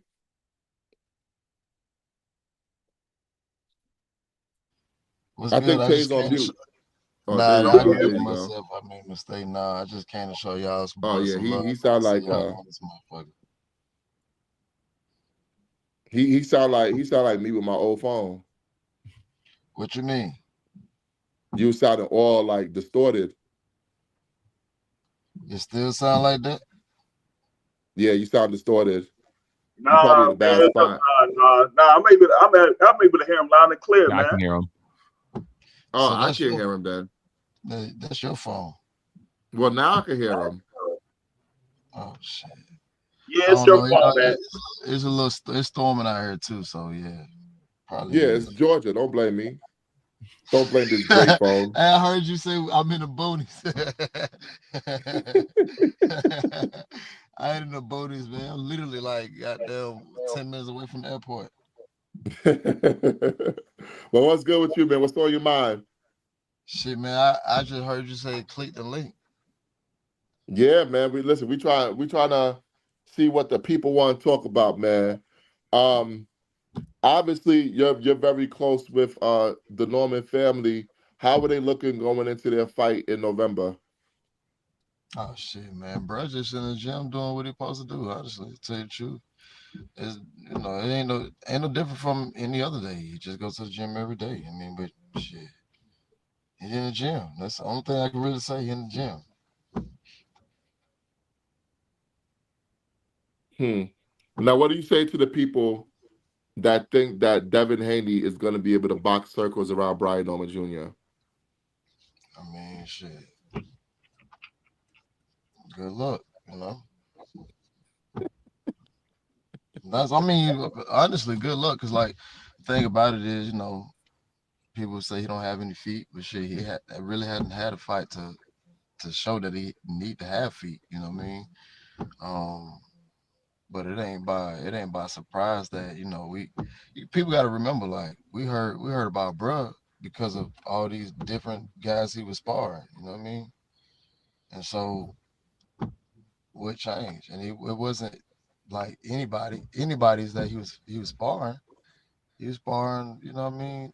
Guys with the top guys, the guys that's supposed to be what you call it, the elites or pound for pound the greatest. So I don't know what's gonna be different. You know what I mean? Shit. Can't take none away from Devin though. Motherfucker got excellent feet, great hands. Oh, wait, real quick, Huey. Uh-oh. Hold on. We got a new member of the block party. Hold on, Huey. Degenerate Gambler 678. Hold on. Let's send him to the block party, Huey. Send him to the block party. I'm on my Tay Jones shit. I ain't going back and forth with you niggas. I'm just gonna block you. I'm on my Tay Jones shit. I'm blocking you back niggas. And forth with nobody, man. Yeah, I'm blocking you. Yeah, nah, we ain't got time for that. We gotta go forward, man. It ain't like you gonna see you motherfuckers anyway. Yeah, exactly. Anyway, now, so. I did want to talk to you about something I saw out there on Twitter. Francis Ngannou, he did an interview with Ariel Helwani, and he said that he is going to begin talks with Deontay Wilder for a fight in 2025. Can you shed light on what's going on with that situation? It ain't no light. It ain't no light. I mean, obviously it was talked about about a year and a half ago, 2 years ago. You know what I'm saying? Then of course everybody want to play copycat and Fury, then Joshua, everybody. But yeah, ain't nothing going on. If I'll tell you what though, if that fight does take place, it probably won't be anytime soon, but it'll definitely be in Africa. Africa 2025 or 2026? Me personally, I'll say 27. 27. Wow. That's a long way away. Yeah, I mean, like I said before, dude he focused on this script. He'd be back in the ring. But I will say though, I don't know if Deontay knows this, but next year in October in the Congo, they are having another Rumble in the Jungle. That would be the perfect card for Deontay Wilder and Francis Ngannou to headline. You know what though? What's crazy is highlight KB about that because yeah, highlight KB about that. They got some interesting things going on. So yeah. Yeah, the Rumble in the Jungle Part 2 is taking place in October in the Democratic Republic of the Congo. So go check that. Yeah, I mean, I heard about that. It's supposed to be, matter of fact, I think you told me it's supposed to be a big card, a lot of good fighters on there. I think ain't Brandon supposed to be on there? Brandon Glanton? He was scheduled on it. It's a lot of fighters. Remember, that's the card that I had sent you months ago. Remember Yeah, when I told you it was mad that's people right. on that card? That's the Yeah, card. Shit. I would say highlight KB about it, man. You know, yeah, I ain't know KB knew about it. I might have to holler at KB about it. See, KB. They go KB. Yeah. See, KB, no. Yeah, highlight KB about it.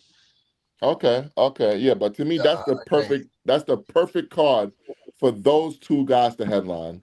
The Yeah, perfect card. I think so. I think that'll be a great card too. Wait, hold on. When is it? October next year? Yeah, next year October. Shit, holla KB about it. Hey, can you pull up Canelo's comment? It says, "Yo, Ness from TBV was talking shit about you, bro. You got beef with him. I don't know what you're talking about. Is he talking to me? Is he talking to Tay Jones? He can't be I have talking to no me idea. because I don't know the guy, so he can't be talking about me. I don't know him So either. yeah, I don't know him personally. I've never had any interactions with him, so I don't know Yeah. him. Yeah, maybe he's talking to you, Tay. Shit, I ain't said nothing to him about him. Shit, he know we can get it in. Ain't Yeah, nothing to me. maybe he's talking about you because I have no, I don't know. I've never spoken to the guy, so. Yeah.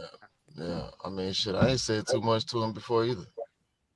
So if I talk anybody shit, got beef, it's one sided because I ain't got but beef with nobody. I ain't got beef with nobody. But I said what I said. Yeah, Before exactly. we close out the show, I thought Cliff had an interesting question here, and it wasn't something we discussed. So, if the WBA does strip Tank, and went, how likely would anyone think that we are to see Roach and Schofield based on the rankings? Nah. Schofield. I don't think so. That's what they talking about, Roach and Schofield. Yeah, Yeah, I don't think we'll see that.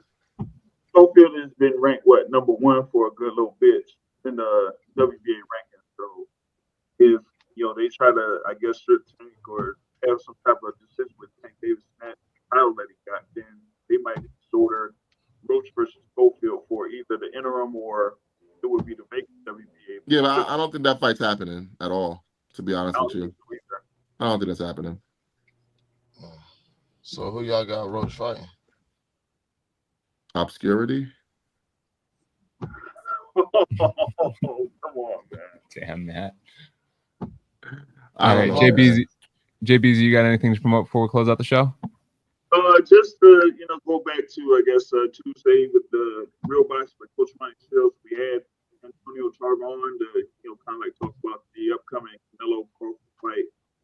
But as far as like this week, it's pretty much like up in the air as far as interviews or anything like that. All right, okay, you got anything you want to promote or shout out before we close today? Nah, I just came to show y'all boys some love. That's all, man. I just seen Appreciate y'all it. live. Say it's a link, so man, keep doing y'all thing. All right, Matt, take it home. Wait, but before you close out the show, block party right there. You see that Frank Delta guy? Invite him to the block party. He's going to the block party too. He's going to the block party too. Yeah, invite his ass to the block party. Oh man. Man, but yeah, like I said, we got some interviews coming up this week. We got Dimitri Salita, DeAndre Savage, Brandon Moore, Olivia Curry, and probably Kay Scott's gonna be on the show too. Brandon Moore gonna be on the show? Huh? Brandon Moore gonna be on the show? Yeah. I gotta pop up holler, my boy. He got a fight coming up in September, so we're gonna be doing an interview with him to promote the fight. So, look out for that this week. He's gonna be on the show on Tuesday. So it's gonna be What time? Brandon Moore is at 2 p.m. Eastern time. That's perfect. Yeah, 2 p.m. Eastern time. So, holla at us, man. Listen, I have challenged myself. I have challenged myself to um focusing on a lot about hey, yo, wait a minute. Wait a minute. Wait a minute. Wait a minute. Wait a minute. Can you invite my man to the block party there? My man there. I remember you The from most recent, before. the most recent one. Yeah, I remember him from before. Oh man, I remember him from that before. party tonight. Yeah, yeah, yeah. He going to the block party. Yeah, yeah. You know what we need? You know what sound we need? We need the sound of a remote turning off a TV. That's gonna be the sound for the block party. Change the fucking channel. Shit, Change the fucking channel. all you gotta do is get a regular state what you call them shit? The little rank Oh shit. yeah, Huey got all that shit. Huey's Oh, the mastermind behind Yeah, Bunch Boxing. I just got to get the You effect gotta on get the it loaded. soundboard. Yeah, get it loaded. Yeah, he got all that shit.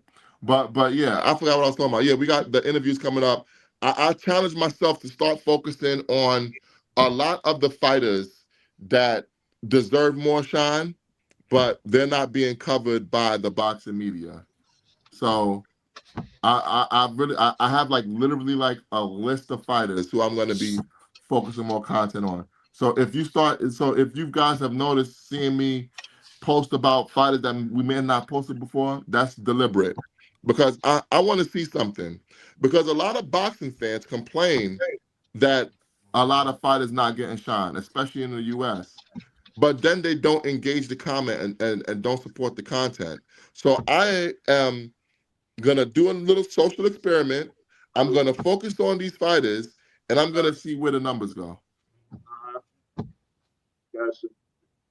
I Yeah, might have a couple of fighters out that you could try to interview, or at least hear over the next couple of weeks. So yep, yep. Yeah, I'm gonna focus on that. I gotta give credit to my guy under construction on Twitter. He's the one that gave me the idea. He's the one that gave me the idea because I saw he posted a list of fighters that you know we should be focusing on the boxing media because everyone's complaining that U.S. boxing is dead, but it's not really the boxing that's dead; it's the media that's dead.